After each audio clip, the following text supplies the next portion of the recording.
நடிகை புகார் தொடர்பாக நாம் தமிழர் கட்சியின் தலைமை ஒருங்கிணைப்பாளர் சீமான் உச்சநீதிமன்றத்தில் மேல்முறையீடு.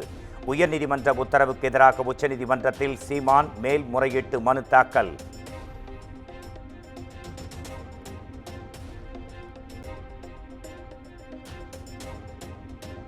விசாரணைக்காக நேரில் சந்திக்க தான் தயாராக இருப்பதாக சீமான் மீது புகார் அளித்த நடிகை சவால். திமுக தன்னை பின்னால் இருந்து இயக்குவதாக சீமான் தெரிவித்த குற்றச்சாட்டுக்கும் மறுப்பு தெரிவித்து வீடியோ. திமுக ஒன்றும் உங்களை போன வருஷம் விஜயலட்சுமிக்கு 50,000 ரூபாய் கொடுத்து இந்த மாதிரி கேவலப்பூச்சி வேலைலாம் பண்ணு அப்படின்னு சொல்லலை. ஸோ ஏன் அவங்கள சும்மா வீணா வம்பு கிழக்குறீங்க? அப்போ இன்னொரு விஷயம் சொன்னீங்களாம், அந்த பொம்பளை கொஞ்சம் நேரில் வர சொல்லுங்க, நான் உட்காந்து பேசுகிறேன் அப்படின்னு. நான் காத்துட்டு இருக்க சீமான் அவர்களே, உங்களை நேரில் பார்த்து என்னைய பார்த்தா உனக்கு எப்படா தெரியுது அப்படின்னு கேட்கணுன்னு நான் காத்துட்டு தான் இருக்கேன். கொஞ்சம் காவல்துறை கிட்ட சொல்லுங்க, உடனே அதுக்கு அரேஞ்ச் பண்ணிடுவாங்க. ஏமாத்தாதீங்க சீமான் அவர்களே.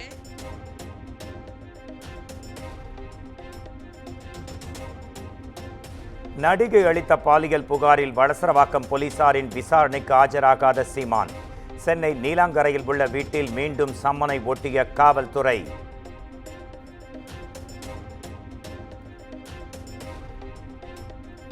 சீமான் வீட்டில் ஒட்டப்பட்ட சம்மன் கிழிக்கப்பட்டதால் பெரும் பரபரப்பு. நோட்டீஸை கிழித்தவருக்கும் போலீசாருக்கும் இடையே கடும் வாக்குவாதம்.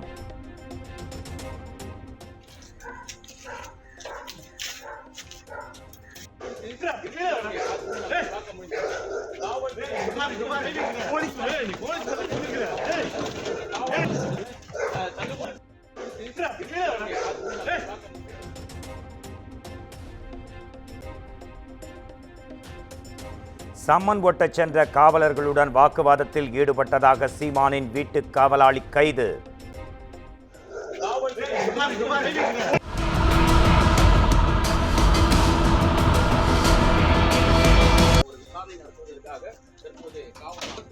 வீட்டு காவலாளியின் துப்பாக்கி பறிமுதல் செய்யப்பட்ட நிலையில் லைசன்ஸை ஆய்வு செய்யும் காவல்துறை.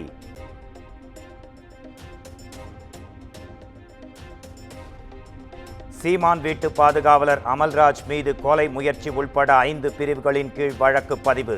சம்மனை கிழித்த சுபாகர் மீது 3 பிரிவுகளின் கீழ் வழக்கு பதிவு செய்து காவல்துறை அதிரடி நடவடிக்கை.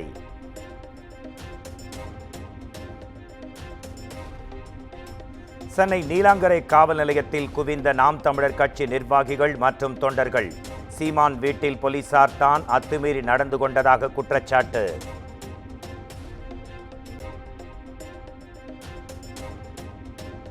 தன்னை அசிங்கப்படுத்த நினைத்து திமுக அரசு அசிங்கப்பட்டுக் கொள்வதாக சீமான் விமர்சனம். நாளை ஆஜராக முடியாது, முடிந்ததை செய்யுங்கள் என்றும் சீமான் சவால்.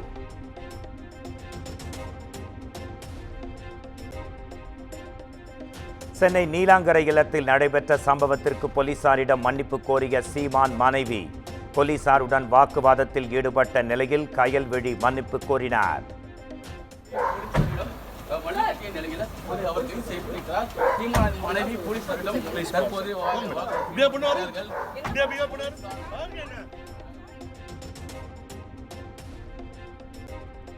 நாம் தமிழர் கட்சியின் தலைமை ஒருங்கிணைப்பாளர் சீமான் வீட்டின் காவலாளி கைது செய்யப்பட்ட சம்பவத்திற்கு தமிழக வெற்றிக் கழகம் கண்டனம்.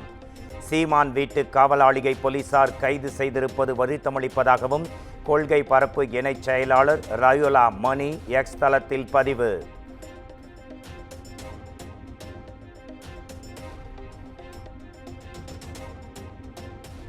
சென்னை கொளத்தூரில் கட்டப்பட்டுள்ள உயர் சிறப்பு மருத்துவமனையான பெரியார் அரசு மருத்துவமனை திறப்பு. மக்கள் பயன்பாட்டிற்காக முதலமைச்சர் மு.க. ஸ்டாலின் திறந்து வைத்தார்.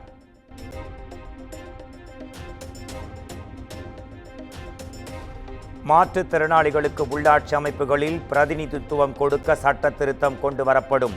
மாற்றுத்திறனாளிகளுக்கு பிரதிநிதித்துவம் வழங்குவதே சமூக நீதி என்றும் முதலமைச்சர் மு.க. ஸ்டாலின் பேச்சு.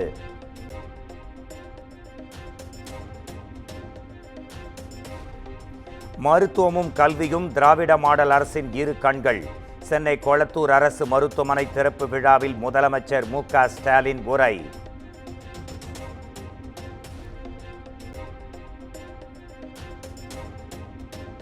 திமுக குறித்த அமித்ஷாவின் விமர்சனத்திற்கு அசரப்போவதில்லை.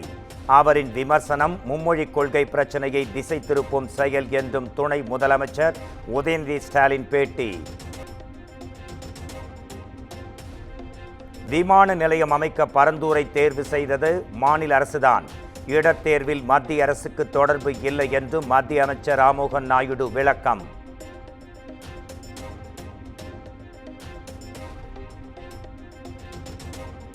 மத்திய கல்வித்துறை அமைச்சர் தர்மேந்திர பிரதானின் தமிழ்நாடு பயணம் ரத்து.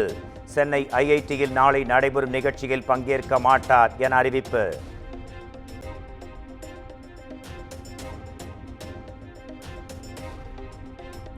திருவள்ளூரில் தமிழ்த்தாய் வாழ்த்து பாடப்படாமல் அரசு விழா தொடங்கப்பட்டதற்கு அண்ணாமலை கண்டனம். தமிழ் மொழியை வியாபாரமாகவும் அரசியல் செய்யவும் மட்டுமே திமுக பயன்படுத்தி வருவதாகவும் கடும் விமர்சனம்.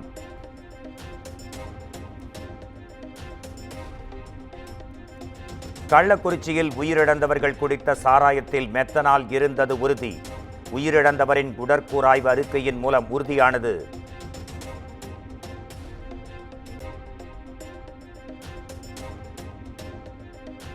திருச்செந்தூர் முருகன் கோயில் ஐயா வைகுண்டர் அவதார பதியில் தமிழக ஆளுநர் RN ரவி வருகை.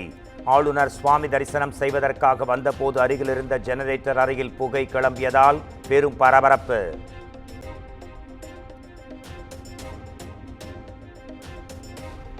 ஆம்ஸ்ட்ராங் படுகொலை வழக்கில் கைதான ரவுடி நாகேந்திரனை சிகிச்சைக்காக சென்னை தனியார் மருத்துவமனைக்கு மாற்ற சென்னை முதன்மை அமர்வு நீதிமன்றம் மறுப்பு.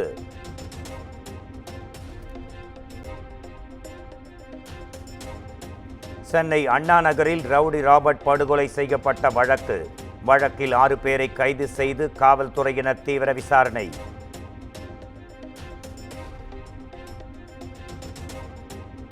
திண்டிவனத்தில் மயான கொள்ளை ஊர்வலத்தின் போது விடுதலை சிறுத்தைகள் கட்சி பாமகவினர் இடையே மோதல். பாமக நிறுவனர் ராமதாஸ் இல்லம் முன்பாக விசிக கொடி வைத்து நடனமாடியதால் மோதல் ஏற்பட்டதாக தகவல்.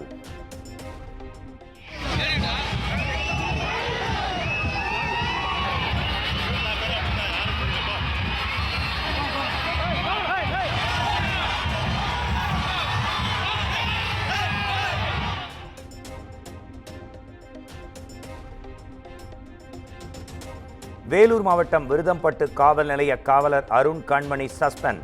மது போதையில் ரகளையில் ஈடுபட்ட புகாரில் மாவட்ட காவல் கண்காணிப்பாளர் நடவடிக்கை.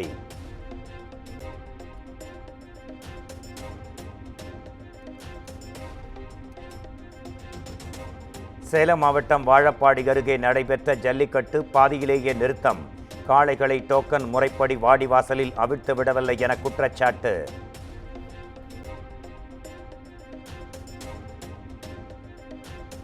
மாசி மாத அமாவாசையை முன்னிட்டு பல்வேறு மாவட்டங்களில் வெகு விமர்சையாக நடைபெற்ற மயான கொள்ளை.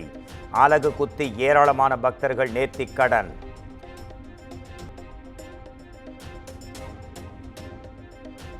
கிரிப்டோ கரன்சி மோசடி தொடர்பாக பிரபல நடிகைகள் தமன்னா, காஜல் அகர்வால் ஆகியோரை விசாரிக்க திட்டம்.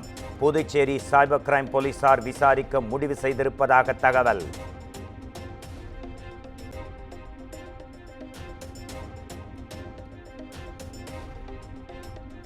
உத்தரப்பிரதேசத்தின் பிரயாக்ராஜில் கும்பமேளா நிறைவடைந்த நிலையில் தூய்மை பணிகள் தொடக்கம்.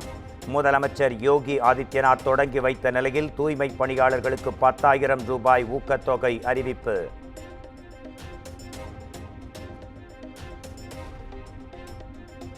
டெல்லி விமான நிலையத்தில் 27 கோடி ரூபாய் மதிப்பு கொண்ட போதைப் பொருட்கள் பறிமுதல். கடத்தலில் ஈடுபட்ட 2 தாய்லாந்து பெண்களிடம் சுங்கத்துறை அதிகாரிகள் விசாரணை.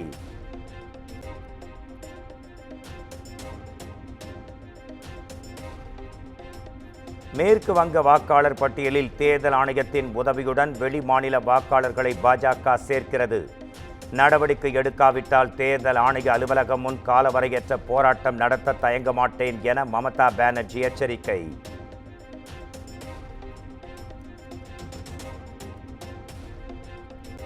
பிலிப்பைன்ஸ் நாட்டில் குடியிருப்பு கட்டடத்தில் நேரிட்ட பயங்கர தீ விபத்து.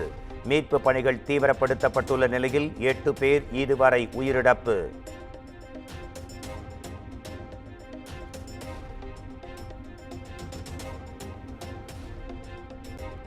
சாம்பியன்ஸ் டிராஃபியில் பாகிஸ்தான் வங்கதேசம் இடையிலான போட்டி மழையால் ரத்து.